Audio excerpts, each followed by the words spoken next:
Welcome everyone.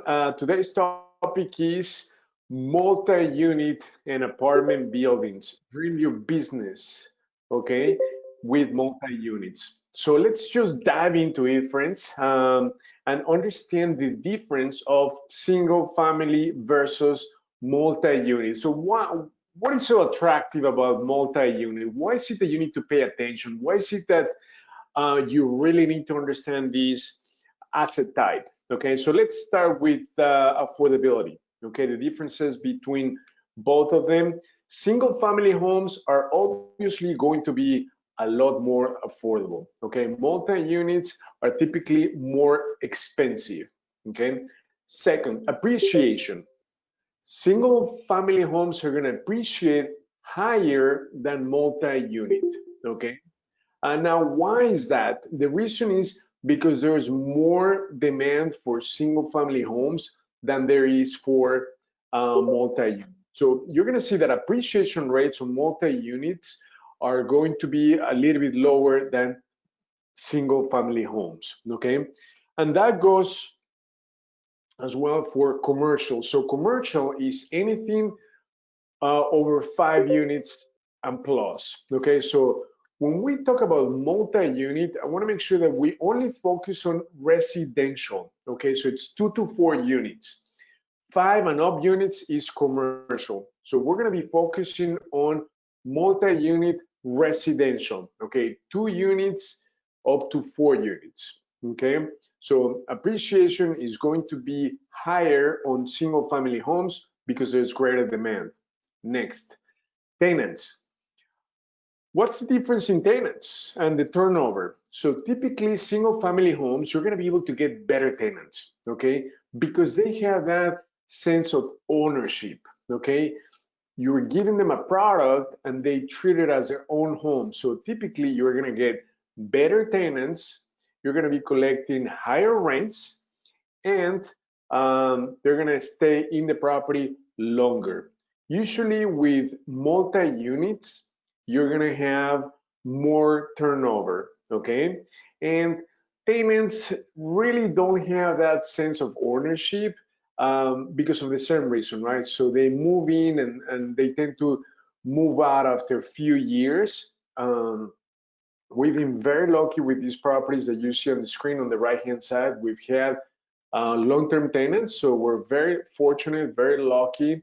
But that's going to be driven by the condition of the property and how high the rent is. Okay, so if the rent is market value, they're going to tend to stay a little bit longer, and especially if you have the unit in working condition, you address any issues right away. So you need to keep tenants happy, right? Then even if you have multi-units, they're going to stay longer. Okay, but overall, the turnover ratio is higher on multi-units. Okay, now exit strategies. When you're in real estate, you only have 3 exit strategies: fix and flip, buy and hold, and wholesale. So when you're dealing with single family homes, you can easily flip them. Obviously, buy and hold is very simple, and then wholesaling them as well. So with multi-units, you can do all 3 as well, but it's more difficult to flip a multi-unit property. Why? They tend to stay in the market a lot longer.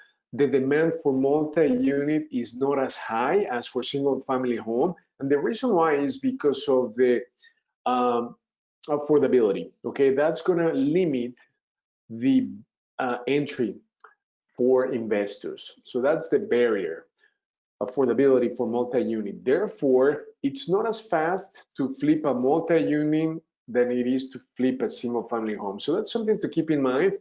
But it's, as far as successful buy and hold and wholesaling, it's pretty much the same. No difference between single family home and multi-unit. You're going to need to come in, do the rehab, and rent it out. So it's just exactly the same process, same amount of work. Obviously, the rehab of multi-unit is going to be longer because you're dealing with 2 and more units. Okay, now next, rental income. You're going to have higher rents on single family homes versus multi-unit. Although these top units that you see on the first building on the right, that 3-flat, they go for 1650 each because they're a 3-bedroom, 1.5 bath. So they're pretty large units. Okay, so the rents therefore are high. That building is in Wheaton. The other one on the right-hand side is in Elgin. So Elgin has lower rents. All that 4-unit building, they're all 2-bedroom, 1-bath. So the rents are close to 1,000 each. But the one in Wheaton, it's an A minus neighborhood. So here the rents are a lot higher. Even for the 2-bedroom, 1-bath in the garden unit, that goes for 1,350. So rents will vary depending on the location. But for the most part, you're gonna get more rent on single family homes. Why? Because obviously they have a lot more space, okay? But let me tell you, the main objective of why you need to care about multi-unit is because of cash flow. Even though you may collect lower rents, guess what? You're going to be collecting more money. Your positive cash flow is going to be greater on multi-unit. That is the big difference, okay? So for the price that you're going to pay per unit on multi-unit, you're going to be collecting more money with multi-unit. That's just the main reason why most investors focus on multi-unit. And many investors, what they like to do is when they start with their first 1 or 2 properties, they focus on a 2-flat. They want to live in one and rent out the other one so they can live pretty much rent-free, or they get to pay just a little bit out of pocket to keep that property. So that's an amazing idea. And remember, we're just focusing on 2 to 4 flat residential. Why?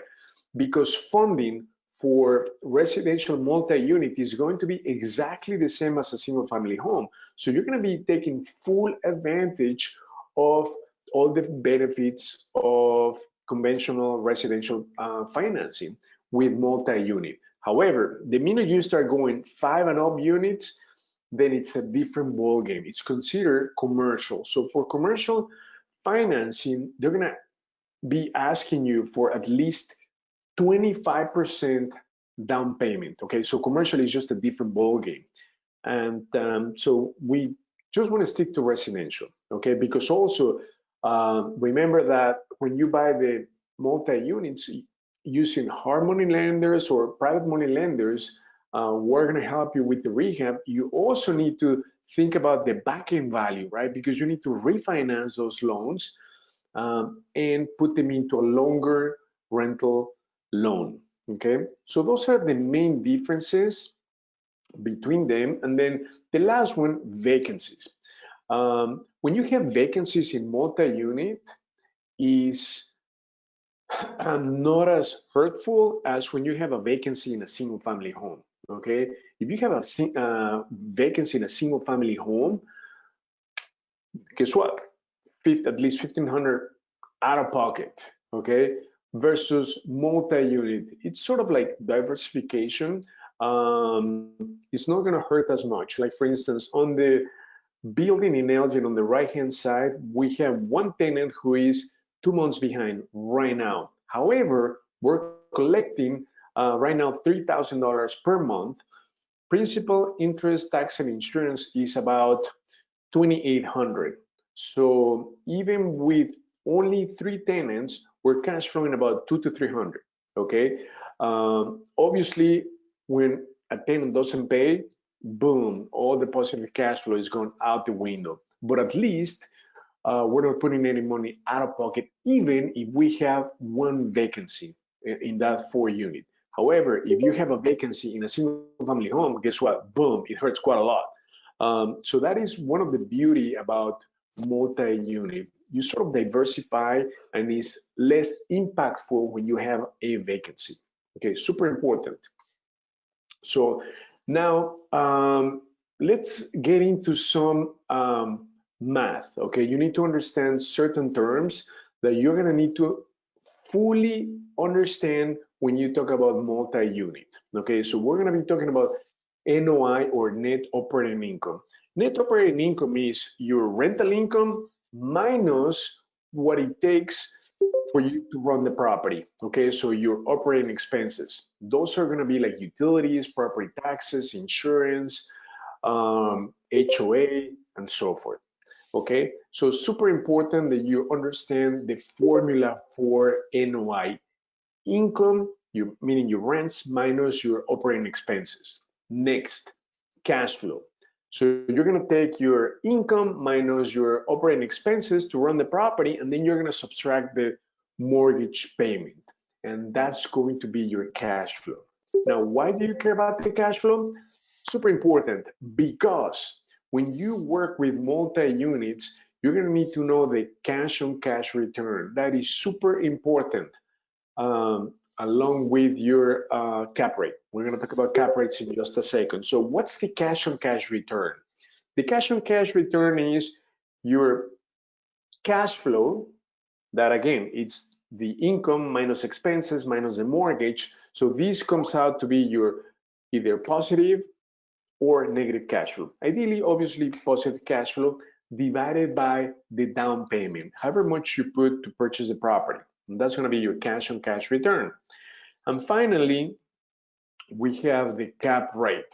The cap rate is your net operating income divided by the purchase price. Okay, so we're going to talk about cap rates, what they mean, why should you care? Okay, because when you analyze multi-units, you're going to need to know cap rates. You're going to need to know the NOI, okay, and obviously the purchase price. But you may not have all three numbers, but it doesn't matter because we're going to be using the formula to compute any of those if you're missing one. Okay, so remember, you're going to be using cash flow or your NOI, net operating income, your cap rate, and purchase price. So now let's get into an example so you get the hang of it, and then we're going to jump into the system and find a multi-unit and we're going to analyze it. Okay, so let's assume the purchase price is $350 for a property. Down payment, you put in $80,000. Now your mortgage is going to be $18,000 a year. By the way, when you run the numbers, everything is done on a yearly basis. Okay, nothing is on a monthly basis. Now your gross income, meaning your rents, it's $48,000 a year.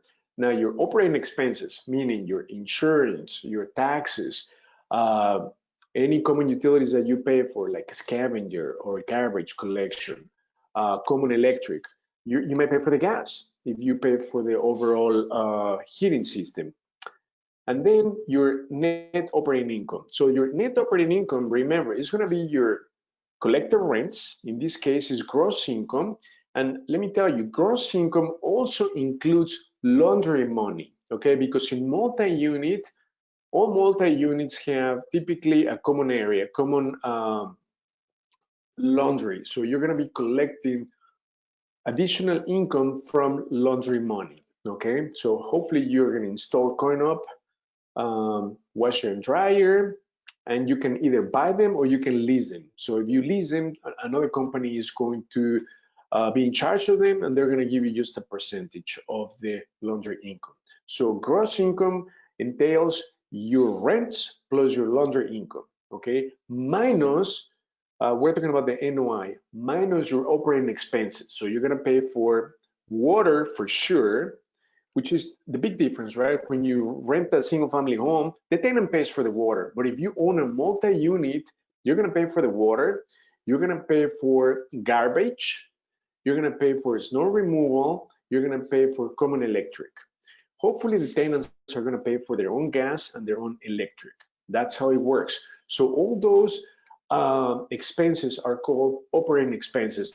That's what it takes to run the property. So you've got your rents, your laundry income, minus all the expenses. That's your NOI, net operating income. Now, cash flow. You're going to take your NOI minus your debt service or mortgage payment. So in this case, we're taking the NOI of 31,000 minus the mortgage payment of 18,000. So that gives us a cash flow of 13,000. So these are key numbers. NOI, cash flow, and you're gonna know why. Because you're gonna need to know your cash on cash return. So in this case, your cash flow for the year is 13,000, and you're gonna divide that by your down payment. In this case was 80,000. So your cash on cash is 16%. So typically investors look for cash on cash returns over 12%. Please make sure you write these down. Cash on cash return over 12%. Okay, super important. Now let's talk about the cap rate. How do you compute the cap rate? Remember, the cap rate is the net operating income divided by the purchase price. So in this case, the purchase price, so we take the 31,000 divided by the 350 and we get 8.8 cap rate. Now, let's talk about cap rates. Why should you care? What does the 8.5 or 8.8 mean? Is this good? Is this bad? Guess what? The cap rate is driven by the neighborhood. The better the neighborhood, the lower the cap rate. So if you're like in an A+ neighborhood, right, where you get awesome rents, awesome tenants, then your return on investment is going to be lower versus buying a multi-unit in a distressed neighborhood, right, where you might not find collectible tenants, where you might need to have a higher vacancy rate, or you may need to oftentimes do evictions, right? So therefore, your cap rate needs to be a lot higher, right? You need to be compensated for that risk. So everything is risk-based. That's what the cap rate is all about. It's depending on the risk that you are taking on the property, you get compensated. So now let's further analyze cap rates, because everyone in the multi-unit arena refers to the building through cap rates. So in here, when you analyze the property using the cap rate, right? So if you know the value of the property, in this case, you know the NOI divided by the purchase price, you know the cap rate. But there might be a scenario where you do not know it, okay? So all you know is the NOI and the cap rate, right? So you need to know the value of the building. This is the most common scenario, okay? Because you're gonna see a building, right? Okay, the building is for sale for 350, but then you need to know, does this make sense? I mean, is this a good price? Is it overpriced? Can I buy it? Does it make sense? That's the typical question. So what you need to find out is, you need to know the location of the property. So once you know the location of the property, you have an idea of what the cap rate is, because I'm going to give you those cap rates depending on the location. And then the next thing that you need to know is, do I have the NOI, right? And if I don't have the NOI, well, I have the purchase price, then I can compute the NOI. And if you know the NOI, net operating income, then you have an idea if it cash flows properly, okay? So let's dive into it to give you some examples. So in this case, think about this. You know the NOI and the cap rate is 5%, then the property should be worth at least $1 million. So the objective of multi-units is to add value to the building by increasing rents, because when you increase rents, your NOI is going to go up. So imagine if the 50,000 goes up by even 60,000, okay, a year, then the value of the building will be worth 1.2 million. Does that make sense? Okay, so let's dive into the cap rate based on the neighborhood. So again, we're going to classify areas depending of how how high the demand is for these neighborhoods. So A areas, I like the best areas, like Northbrook, Glenview. In the city, you have Lakeview, Gold Coast, Lincoln Park. Okay, so they're pretty expensive. Therefore, you're going to be getting collectible tenants. You're going to be collecting high rents. The risk is very low. Therefore, the return on your investment is going to be lower. When you move into the bread and butter neighborhoods, the cap rate starts to move up. okay, because the risk is a lot higher, well, higher. And then you go into the challenging area, so it's 5 to 6%, and then you go into the distressed neighborhoods, okay? In here, the cap rates, they better be over, in my opinion, over 10%, okay? That's what you need to expect. If you're gonna be dealing with uncollectible tenants, vacancies, high crime, your cap rate obviously should be over 7%, if not 10%. Okay, that's what I've seen in some distressed neighborhood where the cap rates are over 10%. So please make sure that you take a picture of these because we're going to be using these in the next exercise. Okay, super important. You've got to know the cap rates depending on the neighborhood.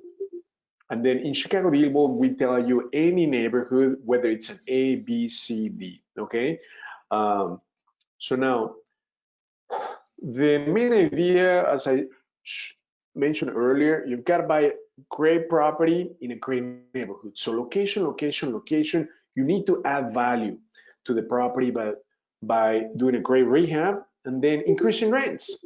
When you increase rents, you're going to overall increase the value of the property should you decide to sell it or refinance. Okay, that's the entire objective. And obviously, cash flow. Cash flow is going to be super important in multi-units. You're going to diversify yourself. So let's dive into some examples. So for instance, you have a 10-unit building.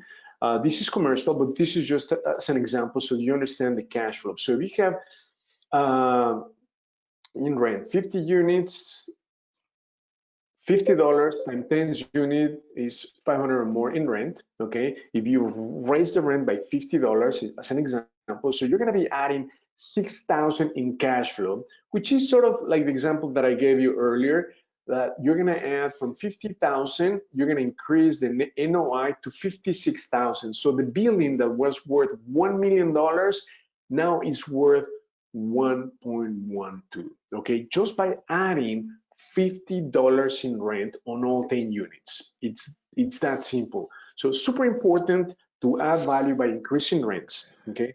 So now let's dive into an example. Now, let me see, are there any questions on the line? This is my first webinar here. I appreciate how quick he is and straight to the point. It makes it easy to pay attention. Thank you. Okay, so let's just go into the MLS for sakes. So what I did is I searched, I'm gonna do this again. So what I did is in ChicagoDealVault, I searched in Wheaton. Wheaton is an A neighborhood, okay? Therefore, for A neighborhoods, just keep in mind what the cap rate should be. It's gonna be between 3.5 to, I believe, 4.5. And then I put no price limit. And then here I say, give me all the active listings. I'm gonna select active. And right here, the asset type or property type. I can do single family home, I can do 2 to 4 flat, or I can do condos. So we're gonna focus on 2 to 4, residential, but yet multi-unit. So I found this property, okay? So you're gonna find this property, we're gonna go into view details. So Wheaton is a great neighborhood. The first thing that we're gonna do is just quickly take a look at the pictures because I want to make sure that this is not a gut rehab. So it looks actually very nice. Okay, so it seems like you don't need to do any work on the property. Okay, and it has a basement. So it's been on the market for 35 days. Okay, this is a 2 flat. So you have 2 bathrooms, 4 bedroom. So if I click on the details down below, so it tells me that it's a 2 flat. Okay, so now let's analyze, let's apply what I gave you earlier. Okay, so you need to understand the NOI. So to understand the NOI, you need to have the rents and the expenses. Unless they provide that information, you're not going to be able to come up with the NOI. So right here, I don't see that they provide any of the numbers. So we cannot compute the NOI. Therefore, you're not going to be able to know the mortgage. You're not going to be able to know the cash on cash return yet. But what we do know is we do know 2 things. We know the purchase price and we know the cap rate. So remember what the cap rate for A+ neighborhoods are? Right here. So the cap rate for an A area like Wheaton It's going to be between 3.8 to 4.5.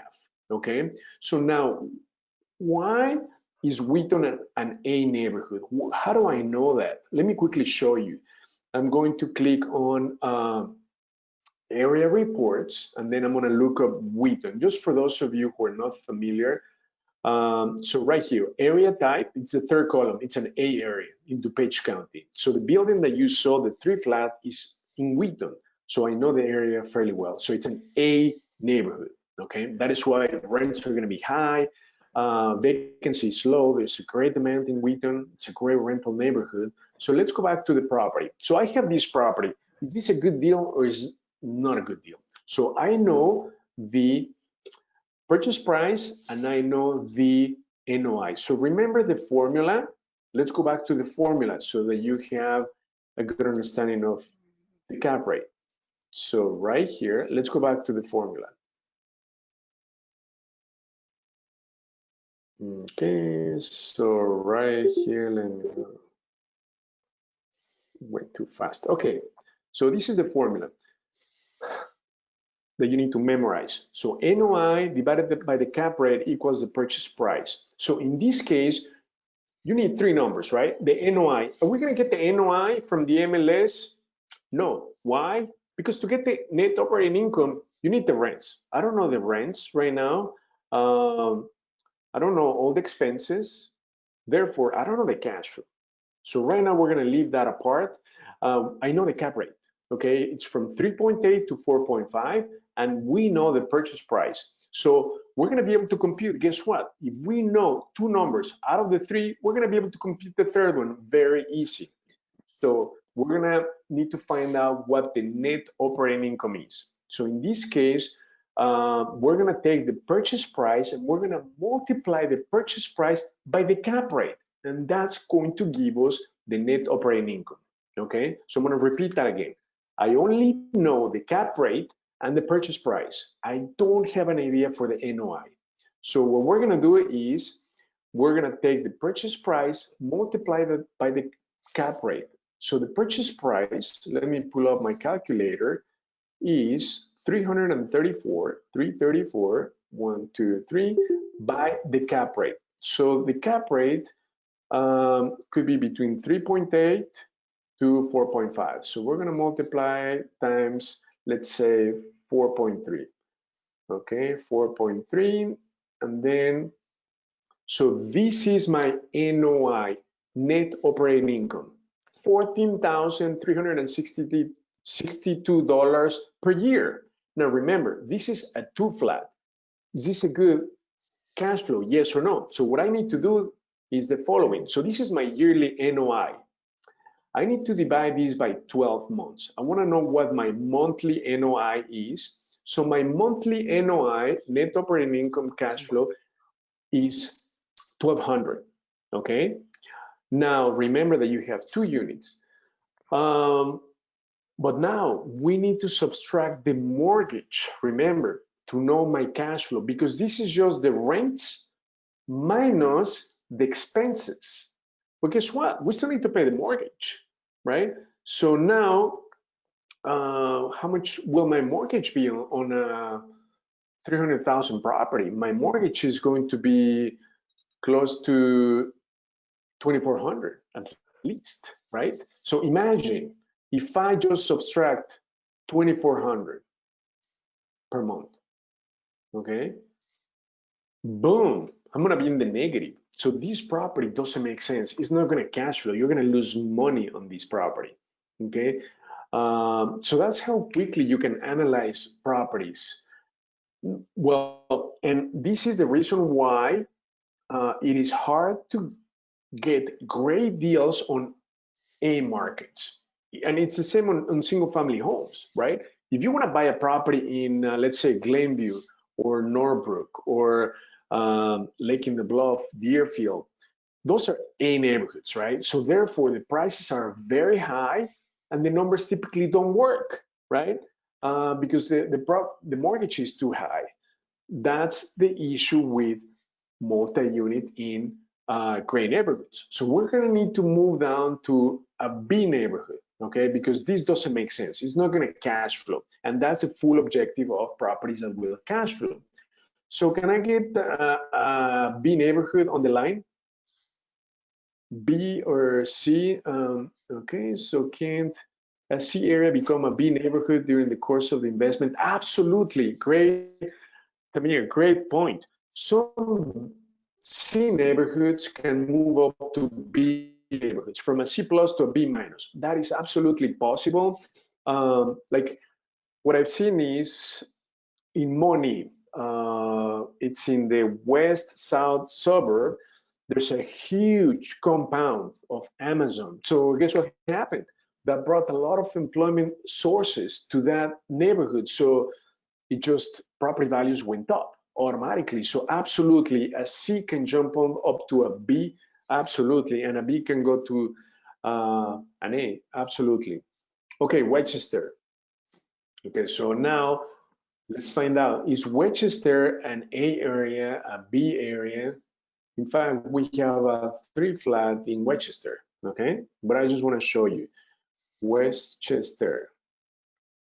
Okay, so Westchester. So Westchester is a B, okay? B neighborhood. So now it's a B neighborhood, that's great. So let's do that. So let's find a multi-unit in Westchester and let's quickly analyze it. Okay, so I'm gonna leave the price open, active, 2 to 4. Let's find out what they have, okay? So there's one for 375, that's a 2 to 4. This is 525. Okay, so there are only 2 properties right now, 2 multi-units. So let's quickly take a look at this.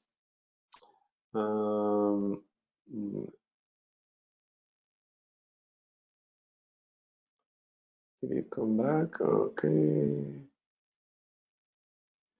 Understand why it's coming blank. Okay, let me scroll, click on this one.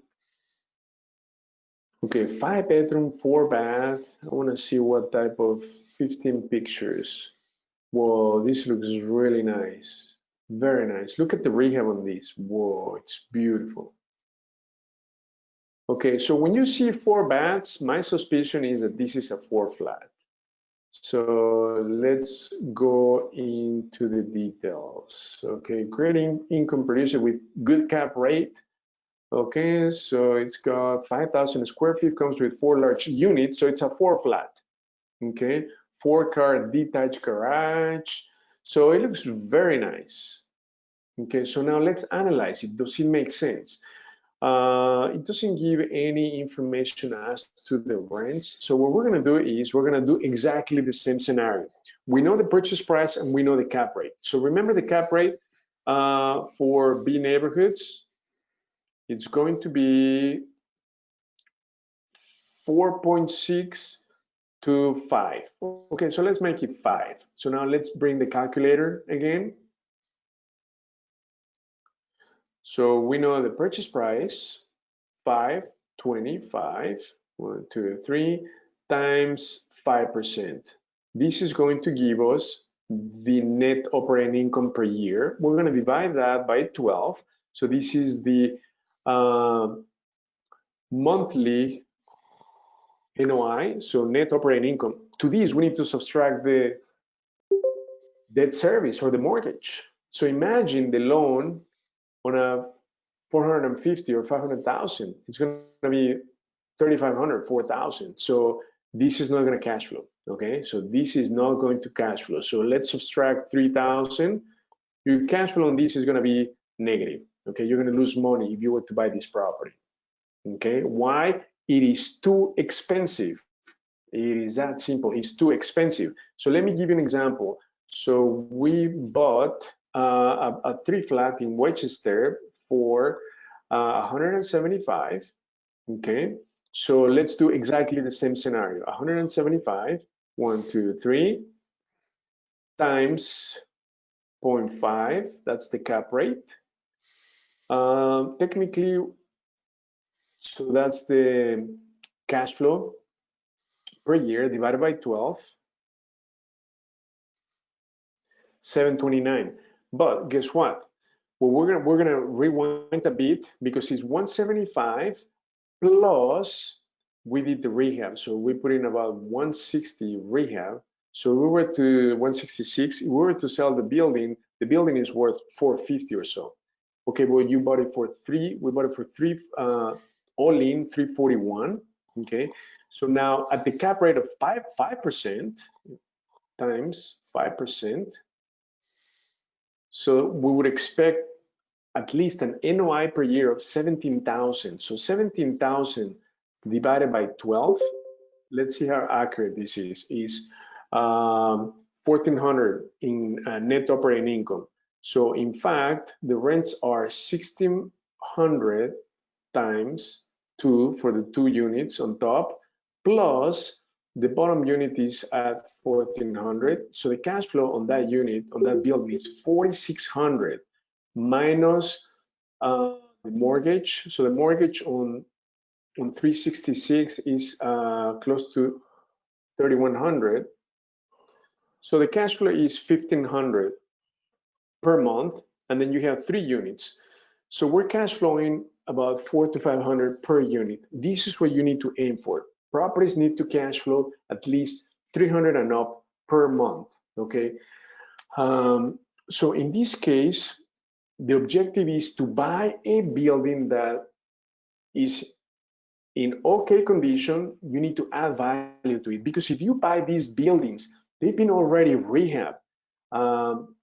The numbers are not going to work. Okay, the numbers for sure are not going to work, because think about this. This has 4 units. Let's assume that they rent these 4 units for 1,600 times 4, 64.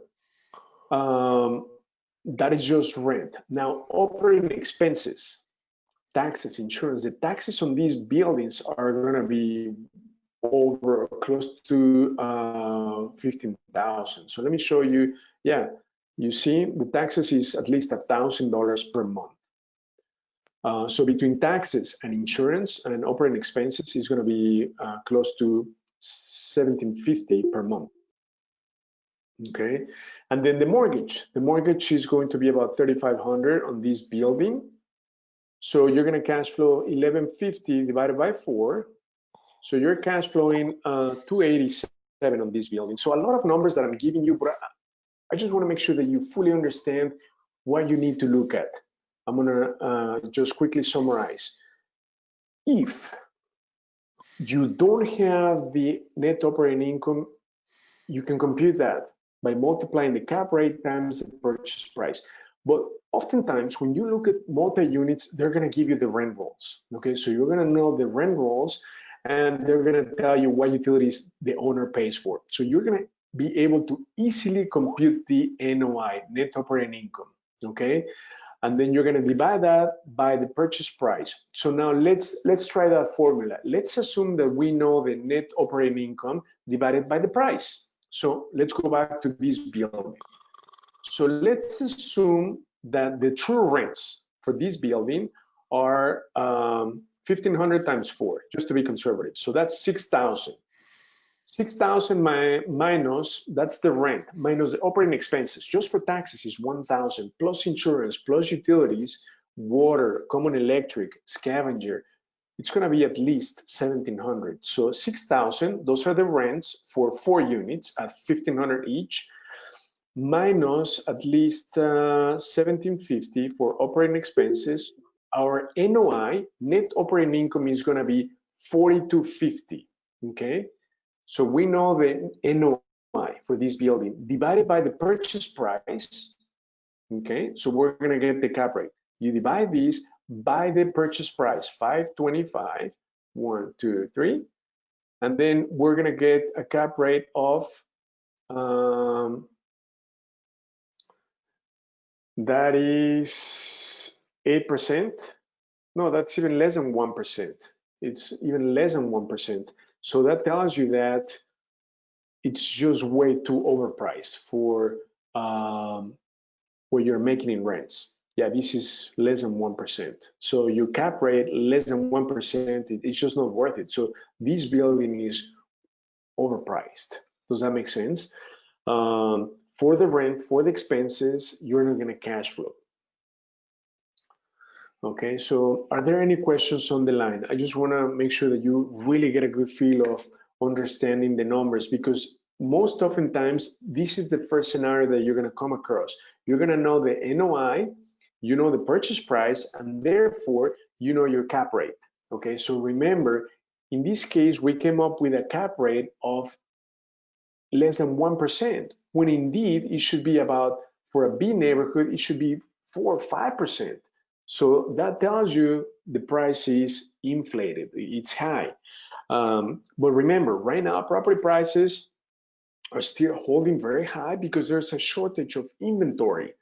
So the objective is to get a good building in a decent neighborhood. It could be a B neighborhood, but at a better price. Okay, so like the one we bought, a 3 flat for 175, we put in a lot of money in rehab, but still the numbers are going to work way better. So now let's do the NOI on the 3 flat that we have. So very quickly, so what's the net operating income? So I told you 2 units are at 1,600, so that's 32, and the first unit is at 1,400.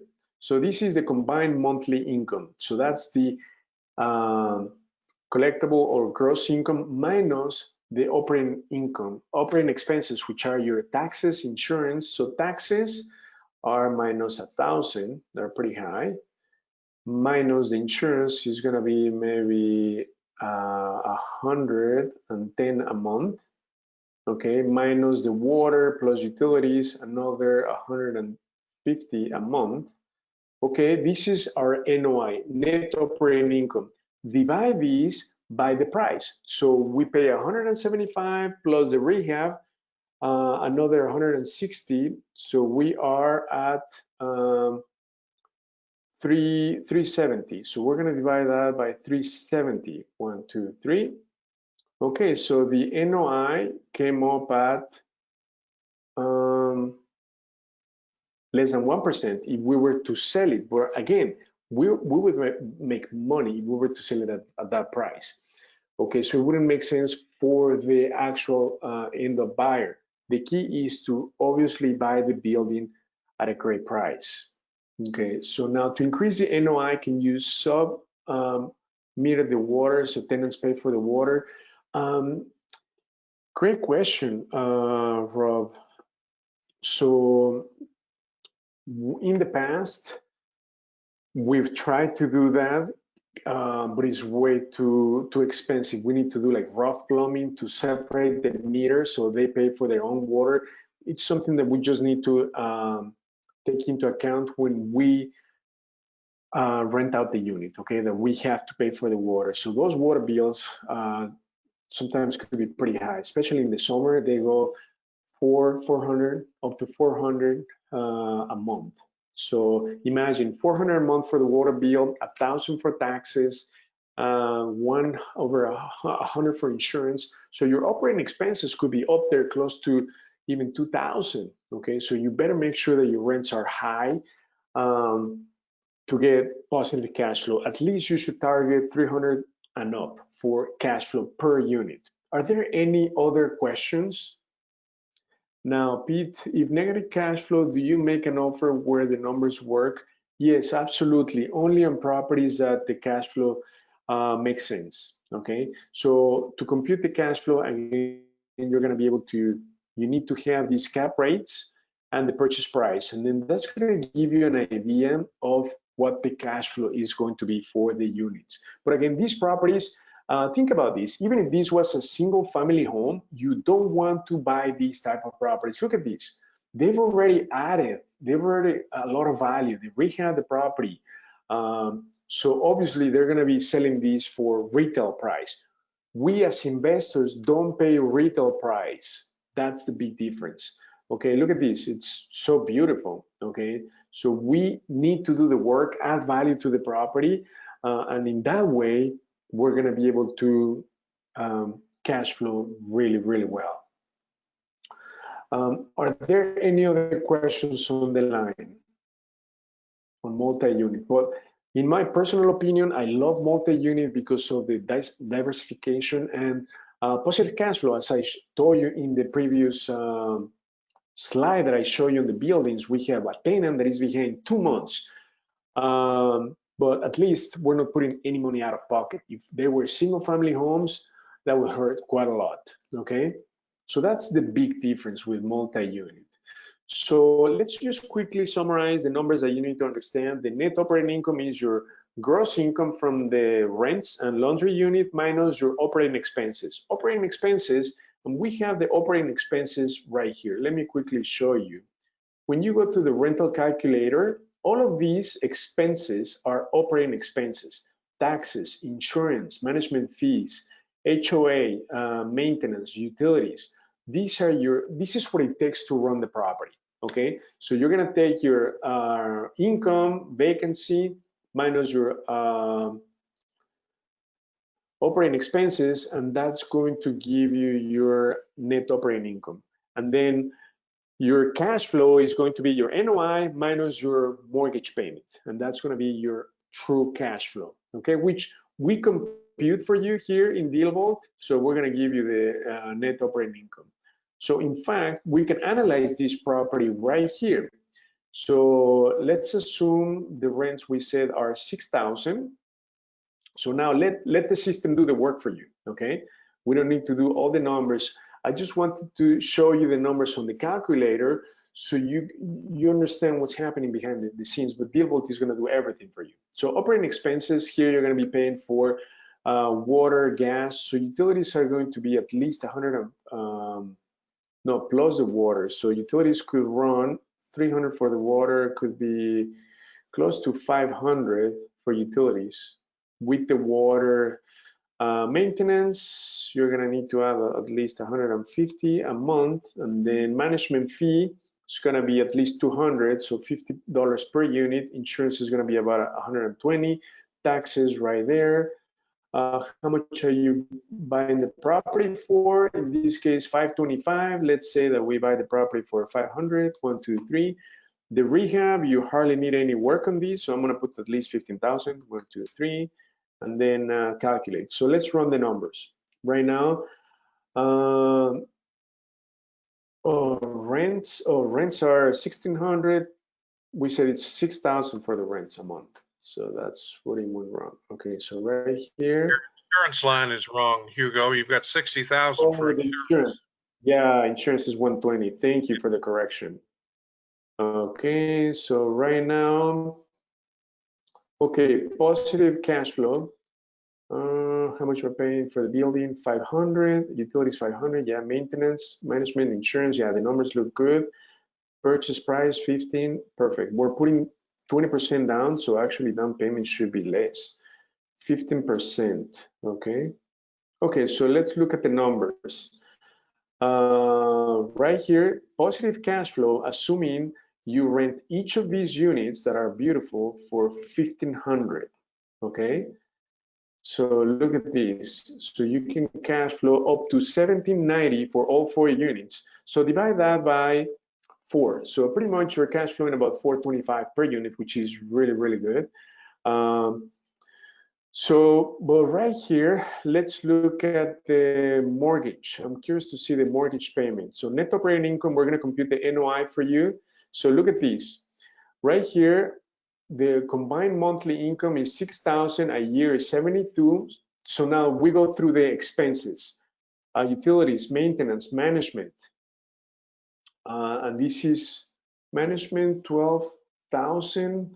Wait, management fee 12,000. I don't know, that's not right. 12,000. We put in.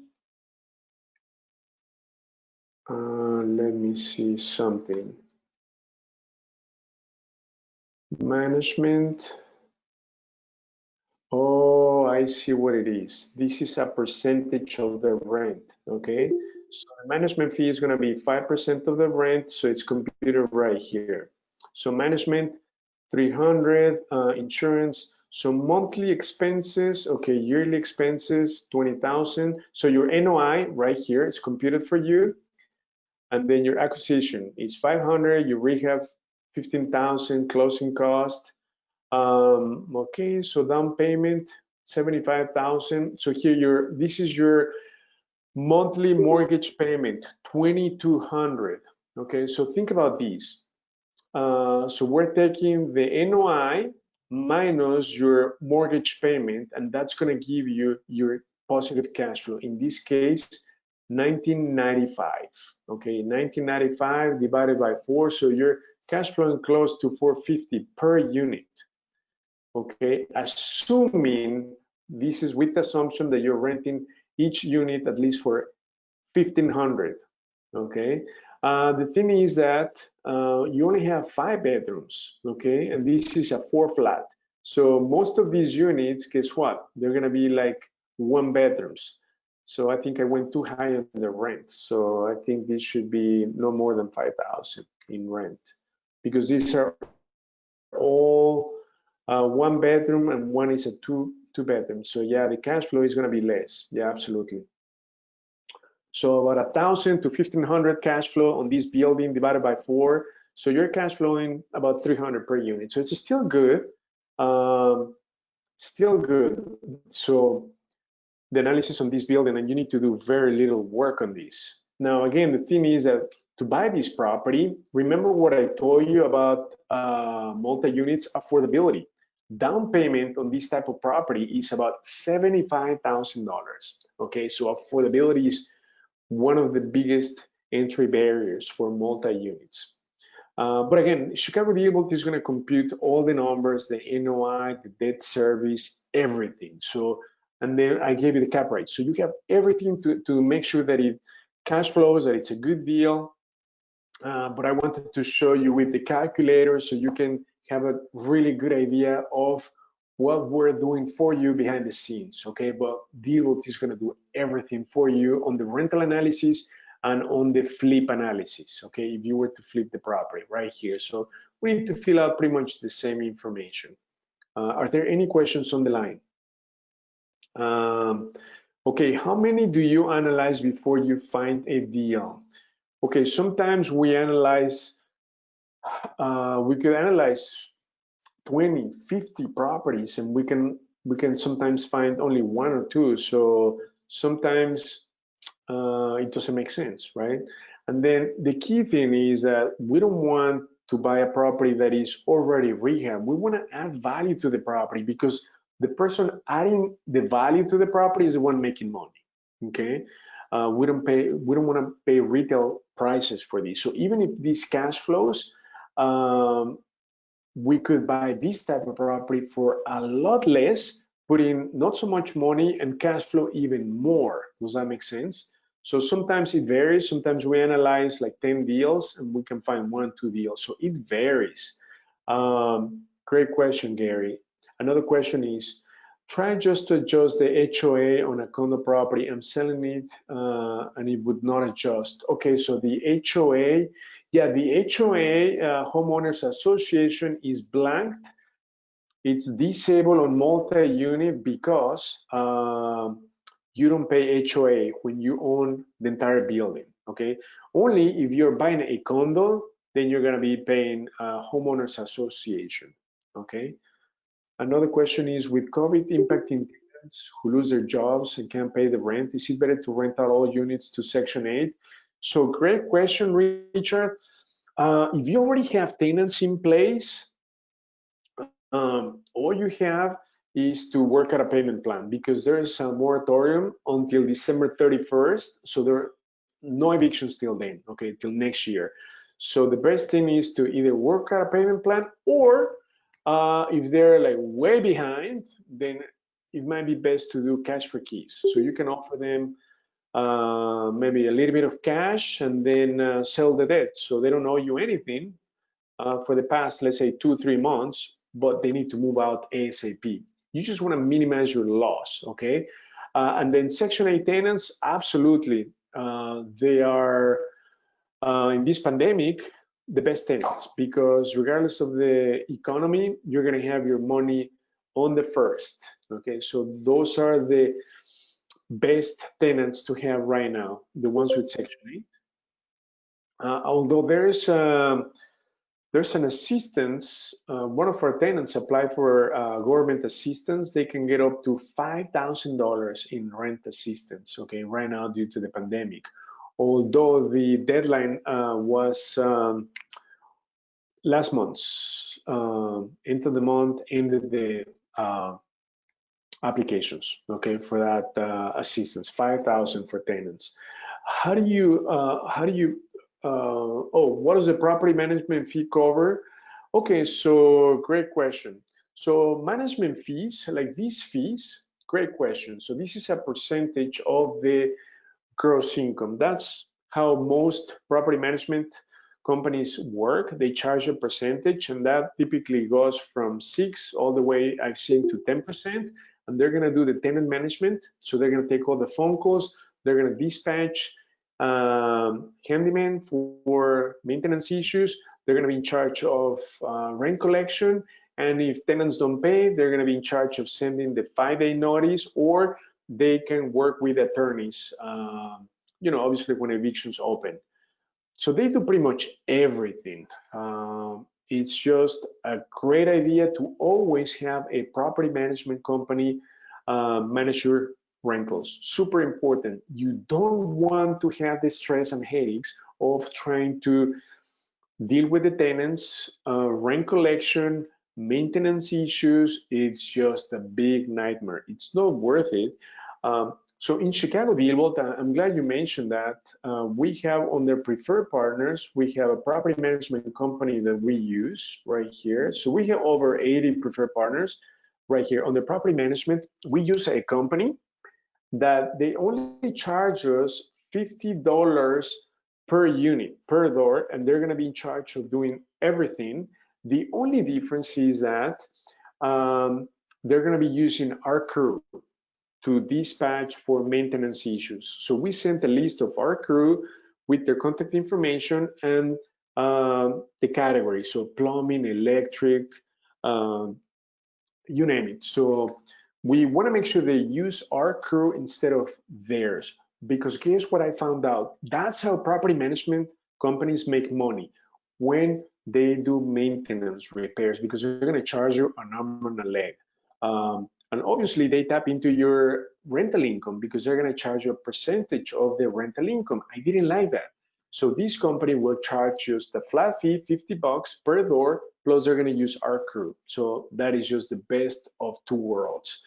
Another question is, and then, so snow plowing, so they're going to hire out a company to do the snow plowing for you, okay? But it's just a great idea to always have a property management company, because if you go out of town and if you don't have reception in your phone and there's an emergency, what's going to happen, right? So you always need to have a property management in place. Okay, Hugo, the IHDA assistance was also via lottery, so it will be distributed randomly. Oh, perfect. Thank you, Bradley. That's what I meant, the IHDA assistance, up to $5,000.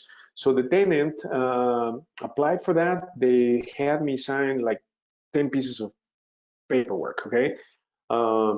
But hopefully the tenant is going to get the money. And in fact, the tenant is not behind the rent, but for some reason she applied for it. Hopefully she gets it. And that money is going to go directly to the landlord, okay? Great point. So are there any other topics? So remember, when you analyze multi-units, the numbers are typically going to work way better than for single family when it comes to cash flow. You need to understand the NOI, cash on cash, and your cap rate. That's it. Very, very simple. Are there any other questions on the line? I know I gave you a lot of numbers, so I wanted to keep it simple. Hugo, good question. Yes. Yes. Is it typically more difficult to find, lenders, obviously within your network, for multifamily properties than it is for single family properties? Is there a, is there a more complicated process in that scenario? No, it's exactly the same, so long you focus in 2 to 4 flat. If you go 5 and up, it's a different ballgame. So for instance, you can buy a 4 flat, put in 10-15% down. But if you go to a 5-unit building, they're going to ask you for 25 up to 30% down.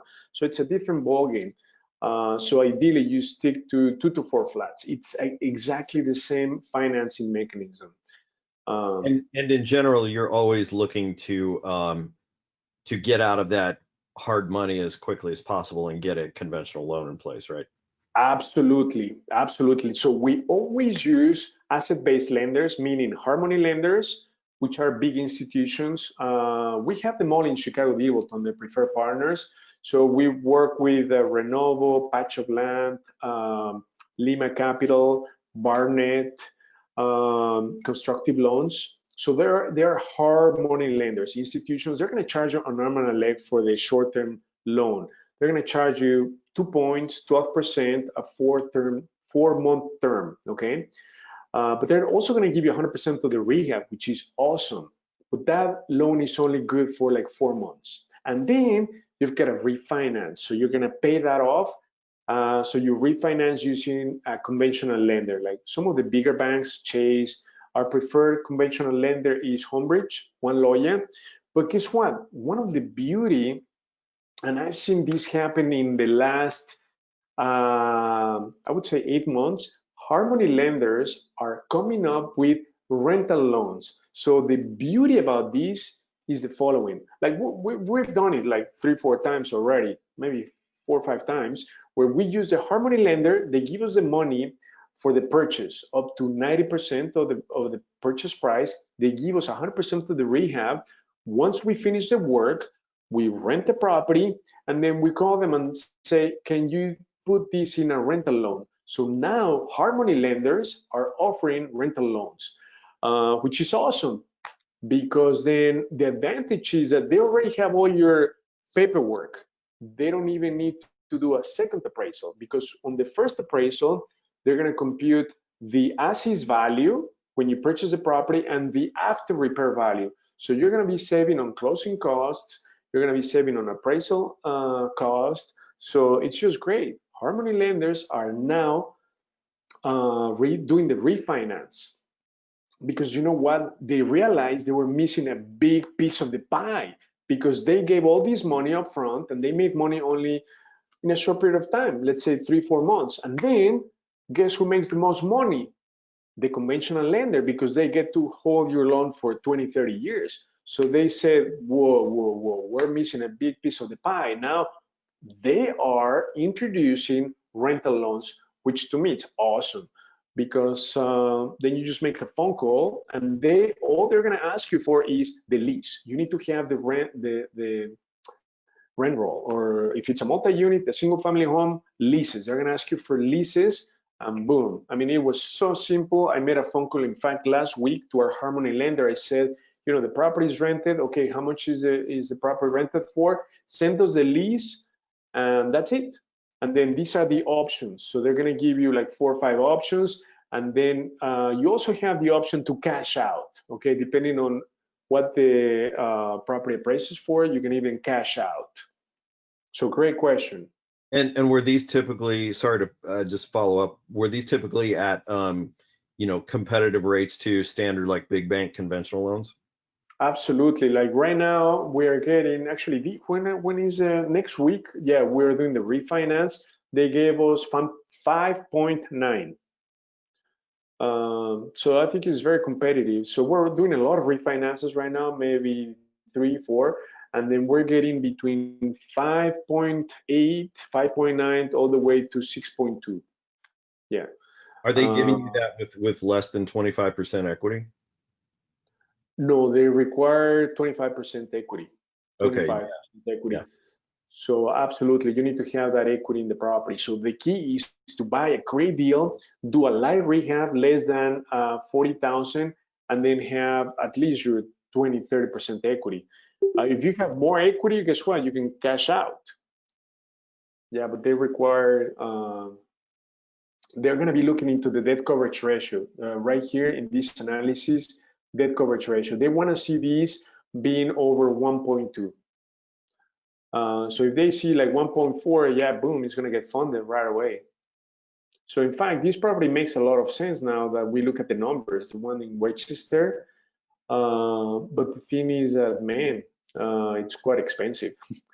That's the big thing, right? If you have the down payment plus the closing cost, I mean, you need to bring close to 90,000 to the table on this type of deal.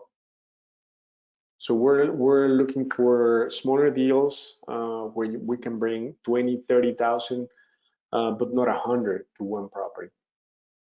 But yeah, this totally makes sense. I mean, now that I look at the numbers, this works. I mean, you don't need to do much of the work, because sometimes doing all the work, a lot of work, doesn't pay off. It's too risky.